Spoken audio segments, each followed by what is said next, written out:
When my wife, Laura, suggested a family vacation, I didn't think twice. Life had been chaotic. Work was a constant grind, and Tyler, our son, had just turned 21, finally showing signs of maturity after years of rebellion. A week in the Florida Keys seemed like the perfect chance to reconnect as a family. Laura handled the planning, booking a charming bungalow near Key West. Tyler was unusually excited about the trip. Finally, some real family time. He had joked, half mocking, half earnest. Seeing him and Laura so enthusiastic, I felt a flicker of hope. Maybe we really could hit reset. The first few days were everything I had imagined. On the surface, we snorkeled, rented a boat, and indulged in lazy dinners on the patio. Yet subtle things gnawed at me. Tyler carried Laura's bags without prompting, something he never did for anyone, least of all his mom. Their laughter felt too private, their glances lingering a second too long. On the second night, I woke to the sound of muffled voices. The walls were thin, and Tyler's room was across the hall. At first, I thought he was on the phone, but then I recognized Laura's laugh. It was soft, intimate. My chest tightened, but I brushed it off. Maybe they were just talking, finally connecting after years of tension. But the feeling persisted. At the beach, I watched them parasail together, their tandem harness pulling them closer than seemed necessary. They returned laughing, Tyler's arm snug around Laura's waist as he helped her down. At the fire pit that evening, they shared a blanket, whispering and laughing. Every small moment felt like a piece of a puzzle I didn't want to see. When Laura said goodnight, Tyler stayed back with me, poking at the embers. "You and your mom seem to be having a good time," I said, testing the waters. He glanced up, his expression unreadable. "Yeah, I guess so. She's pretty cool when you get to know her." I nodded, forcing a smile. But something had shifted, and I couldn't shake the sense that I was on the edge of discovering something I wasn't ready to face. On the third day of the trip, the unease that had been simmering beneath the surface started boiling over. I didn't want to be the suspicious husband, the paranoid dad, but the little moments kept stacking up. We decided to take a break from the beach and explore the town. Key West was vibrant, sunburned tourists on bikes, tiki bars blasting Jimmy Buffett, and art galleries crammed with overpriced paintings of sunsets and sailboats. Laura was in her element, flitting between shops with Tyler close behind, carrying her purchases like a dutiful partner. "Take a load off, Dad," Tyler called back to me as I lagged behind. "We got this." I smiled weakly, trying to mask my irritation. I wasn't sure why it bothered me so much. Maybe it was the way Laura leaned on him, literally and figuratively, as if I wasn't even there. At lunch, we stopped at a waterfront cafe. Tyler pulled out Laura's chair before sitting across from her, leaving me to take the seat at the far end of the table. They shared a seafood platter, laughing over some inside joke I didn't understand. "Remember that time we tried to cook crab legs at home?" Laura said, nudging Tyler's arm. "Oh yeah," he replied with a grin. "You totally burned them. The house smelled like smoke for days." I frowned. "I don't remember that. When was this?" Laura's smile faltered for a split second. "Oh, it was ages ago," she said breezily. "You were working late that night." Tyler glanced at her, his grin slipping, and the air between them suddenly felt charged. That night, I couldn't sleep. The memory of their shared laughter, the way they seemed so in sync, played on a loop in my mind. I told myself I was imagining things, that I was being ridiculous. But then, as I got up to grab a glass of water, I noticed light seeping from under Tyler's door. I froze in the hallway, the cool tiles beneath my feet suddenly feeling like quicksand. The muffled sound of voices drifted through the thin walls. "You have to be more careful," Laura's voice whispered. "I know," Tyler replied, his tone tense. "But he's not stupid. He's going to figure it out." My heart stopped. For a moment, I considered knocking, demanding to know what they were talking about. But instead, I backed away, retreating to my room like a coward. The next morning, I told myself I had misunderstood, that their conversation could have meant anything. But as we sat around the breakfast table, the air felt heavier. Laura avoided my eyes, busying herself with the French press, while Tyler buried his face in his phone. "I thought we could do a sunset cruise tonight," I said, forcing a smile.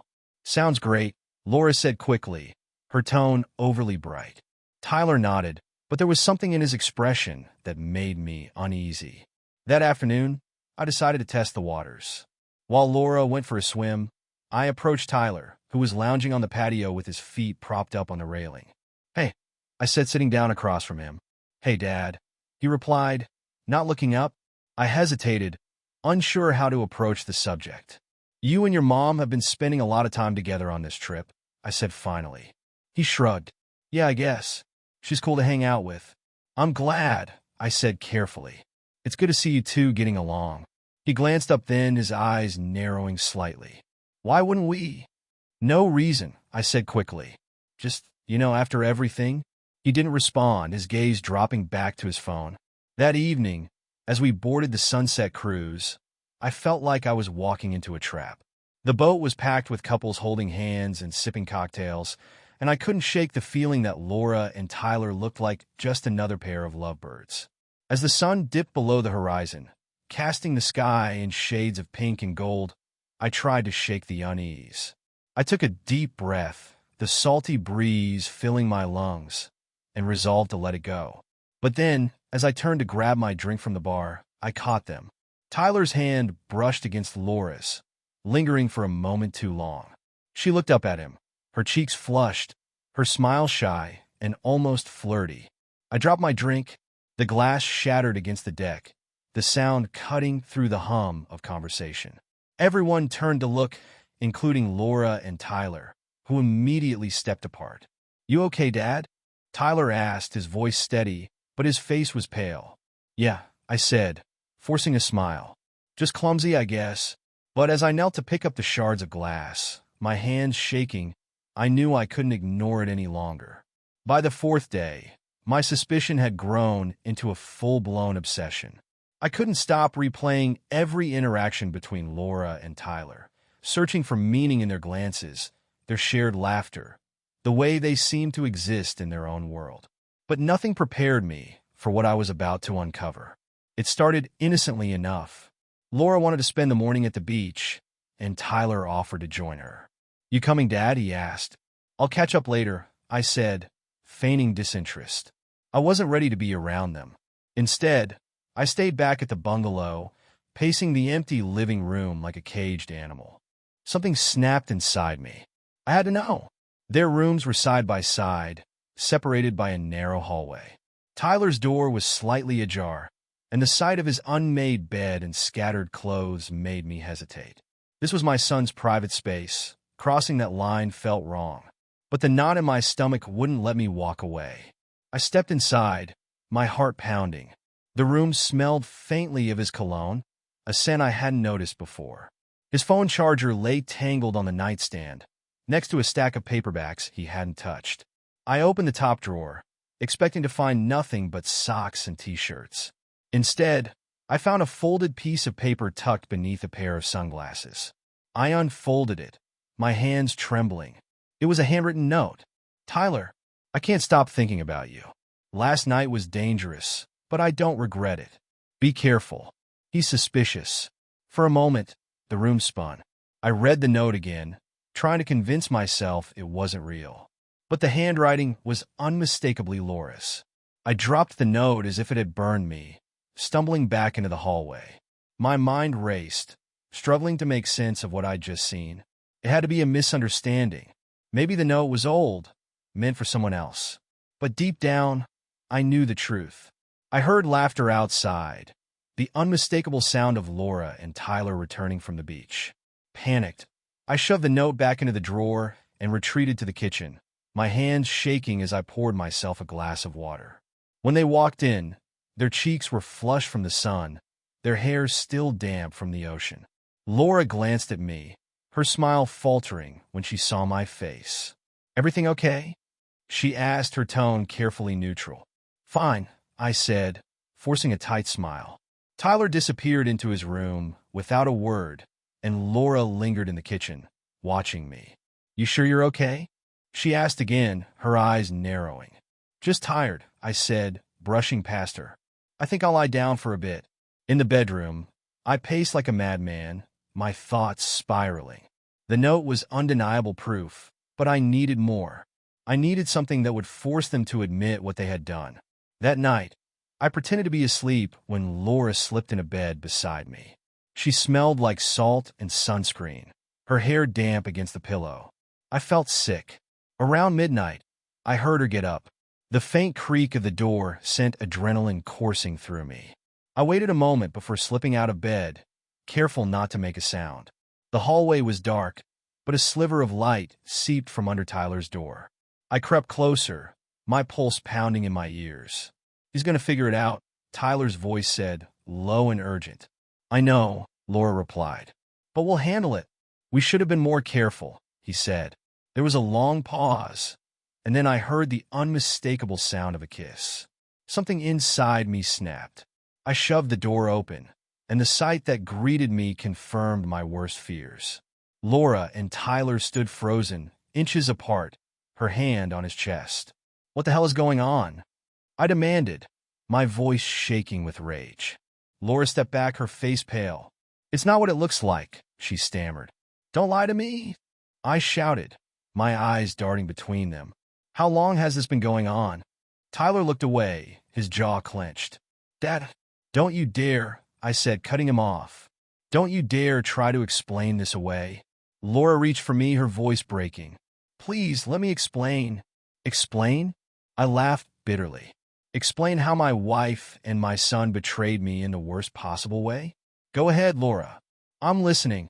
She opened her mouth, but no words came out. The silence was deafening, and in that moment, everything I thought I knew about my family crumbled. I turned and walked out, slamming the door behind me.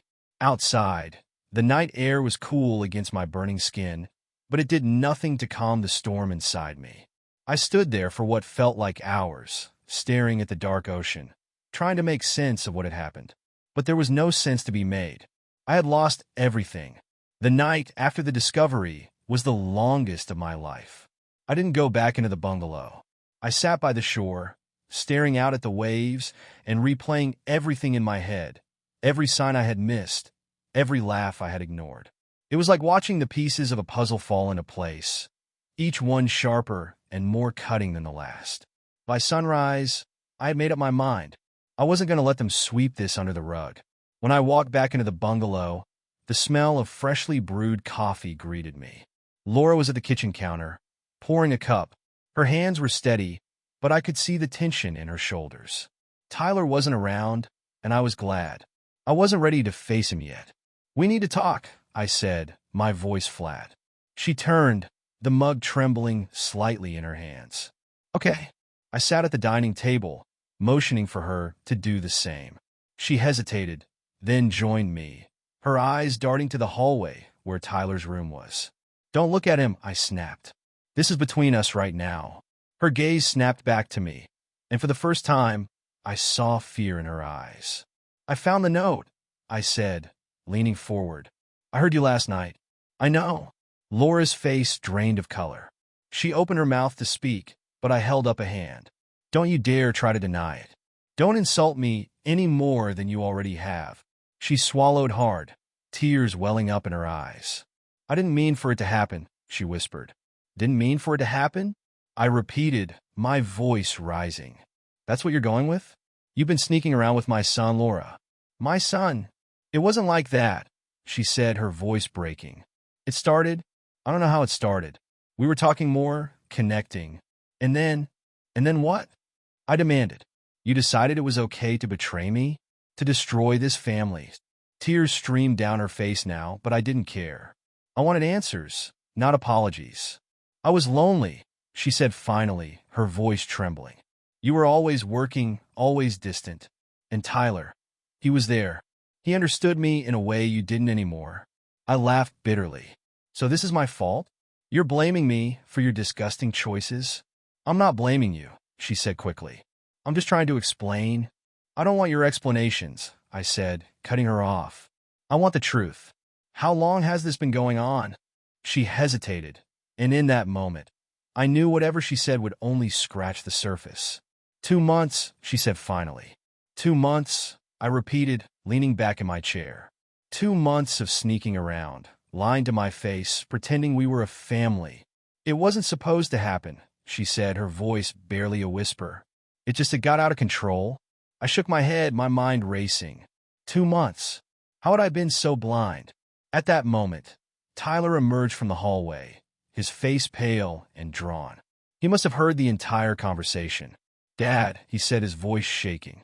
I stood up, the chair scraping loudly against the tile floor. Don't, I said, pointing a finger at him. Don't say a word. He froze, his hands at his sides. I messed up. I know I did. But what?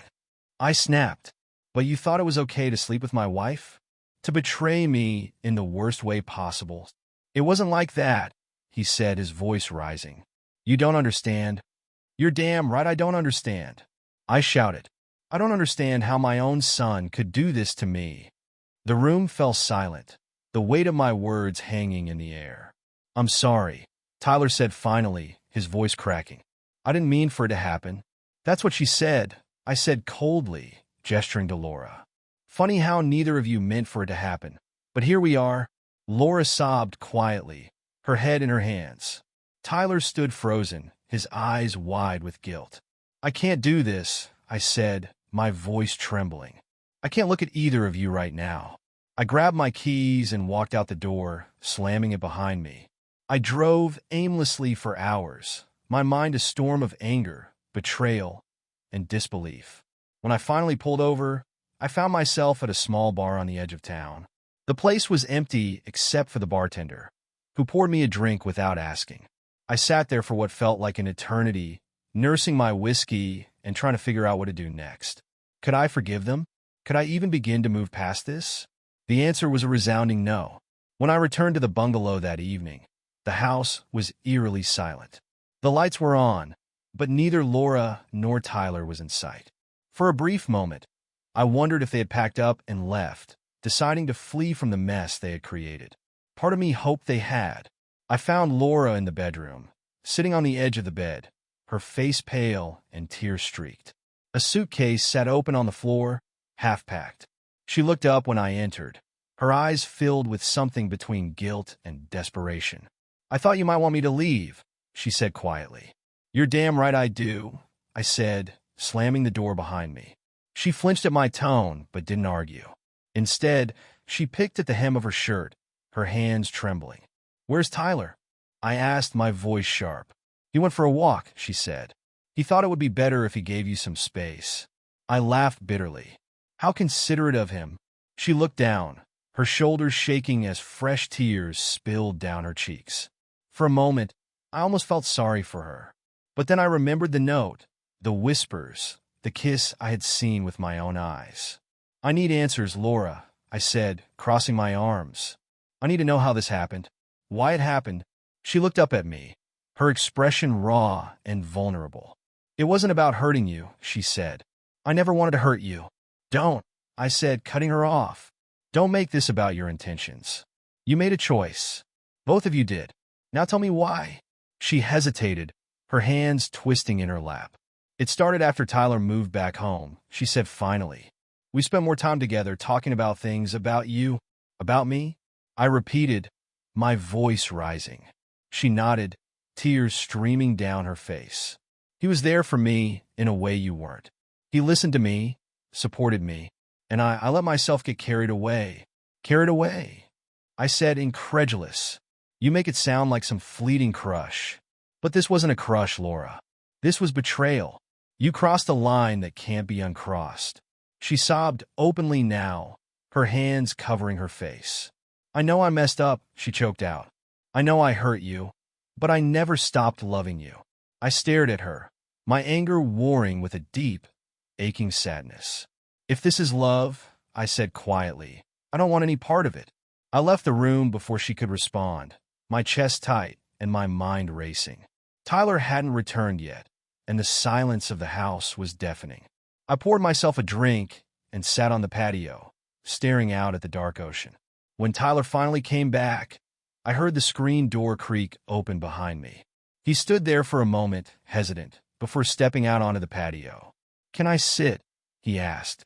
I didn't respond, but he took a seat anyway, keeping his distance.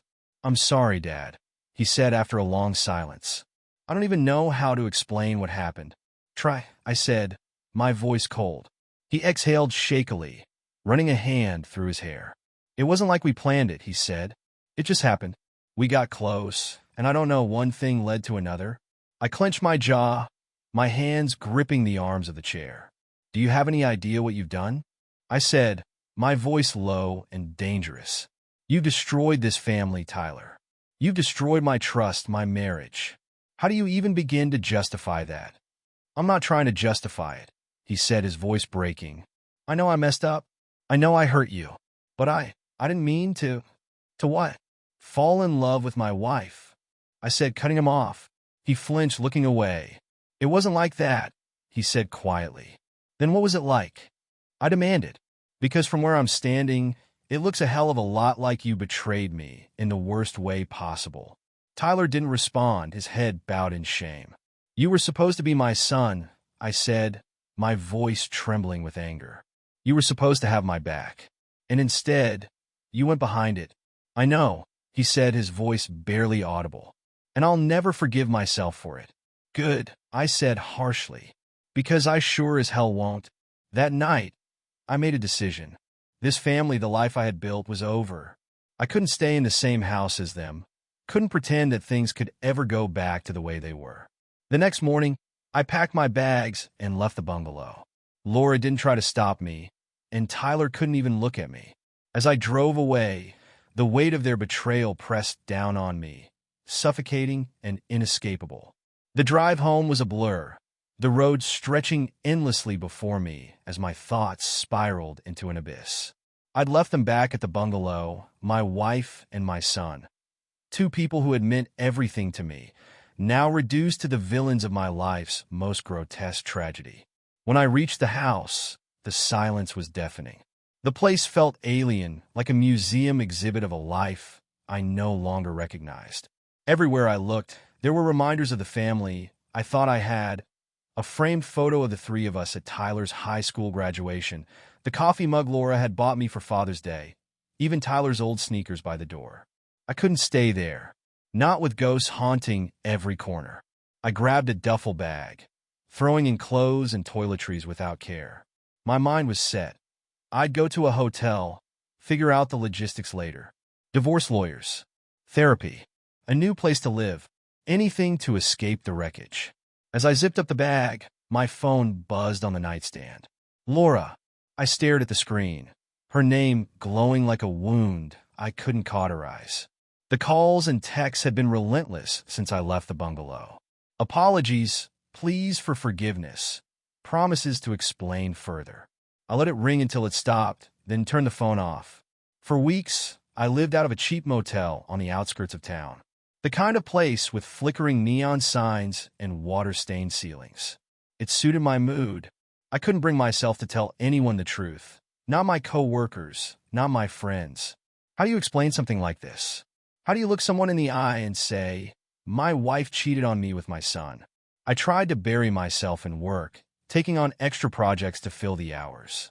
But even there, the betrayal loomed like a shadow. Every time someone mentioned their family, what they were doing with their kids over the weekend, where their spouse wanted a vacation, I felt like screaming. Eventually, I started therapy. It wasn't a cure, but it helped me put the pieces of my life into something resembling order. My therapist, a no-nonsense woman named Dr. Green, didn't let me wallow. What they did was monstrous, she said during one session. But you can't let their actions define you. You're more than this. Am I? I thought, because it didn't feel like it. A month after I left, Laura sent me an email. Not a text, not a voicemail, an email. It was long, pages of her pouring out her heart, trying to explain and justify what couldn't be explained or justified. She admitted that the affair had started months ago, shortly after Tyler moved back in. She blamed her loneliness, her resentment over my long hours at work, her own unresolved insecurities. But the worst part wasn't her excuses, it was her ending. I don't expect you to forgive me, she wrote. But I need you to know that I still love you. And I still love Tyler. I'll always love you both. That sentence nearly broke me. How could she claim to love us both when her actions had shattered everything we had? Her version of love was a poison, and I wanted no part of it. Tyler reached out too, though less frequently. His messages were short, apologetic, desperate. Dad, I'm sorry. Please let me explain. I messed up. I know I can't undo it, but I need to talk to you. I can't live with myself knowing what I did to you. I never responded. The divorce was finalized 6 months later. Laura didn't fight me on it. How could she? I got the house, though I didn't want it, and she moved into a small apartment downtown. Tyler disappeared from my life completely. The last I heard, he had moved out of state, leaving behind no forwarding address. Some nights, I wondered where he was, what he was doing, whether he felt the weight of what he'd done as heavily as I did. I wanted to hate him. Some days I did, but other days, I just felt empty. A year after everything fell apart, I ran into Laura at the grocery store. She looked older, her hair streaked with gray, her eyes tired. For a moment, neither of us spoke. We just stood there, two strangers with too much history between them. "Hi," she said finally, her voice hesitant. "Hi," I replied, my tone neutral. How have you been?" she asked. "Fine," I said shortly. She nodded, her eyes dropping to the floor. "I think about you every day," she said softly. "About everything that happened. I wanted you to know that." I didn't respond. What was there to say? She didn't push. Instead, she gave me a small, sad smile and walked away, leaving her cart behind. I never saw her again after that. Or Tyler. In some ways, it was a relief, a clean break from the past. But in other ways, it left a hollow ache that never quite went away. People like to say that time heals all wounds, but they don't tell you that some wounds leave scars that never fade. And every now and then, when I least expect it, I still feel the sting.